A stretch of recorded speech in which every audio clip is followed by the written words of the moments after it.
bugün güvənin hərəkət oxşarlıq mövzusunun 69-cu sualını işləyirik. Bizə 2 dənə konqruent üçbucaq verilib və bizdən AD tərəfini soruşur, yəni ki, x-i tapmaq soruşur. Bu zaman biz bucaqları adlandırsaq, bu hissəni alfa, bu hissəni beta. Bu zaman uyğun olaraq beta həm də ümumi üçbucağın bucağı olduğuna görə bu hissə də alfadır.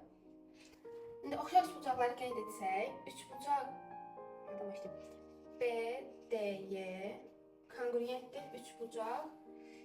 Birinci başladıq B, yəni beta bucağından. O zaman yenə B, sonra düzbucaqlı tərəf C və A olaraq davam edir. Əsasən nisbətlərin bərabərliyini qeyd edirik. Bu zaman BD-nin BC-yə nisbəti bərabərdir. DY-nin CA-ya nisbətinə, o da bərabərdir BY-nin BA-ya nisbətinə. İndi bu zaman nisbətlərə əsasən x-i tapırıq. Və bizdə burada düzbucaqlı üçbucağın 2 kateti verilib. Bu zaman hipotenuzun 5 olduğunu tapırıq. Həm Pifaqor ədədlərinə əsasən, həm də 2 katetlərin kvadratlarının cəminə əsasən. Bu zaman nisbətlərimizi quraq. Baxın, betanın qarşısında bir 3, bir də 6 dayanıb. Bu zaman 3-ün 6-ya nisbəti bərabərdir.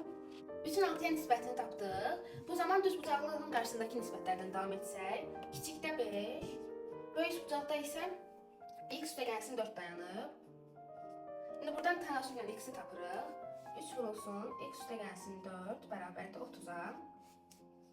3 ilə 30 gedir, x üstəgəlsin 4 bərabərdir 10-a. X də bərabərdir 6-ya. Deməli, bu hissə bərabərdir 6-ya.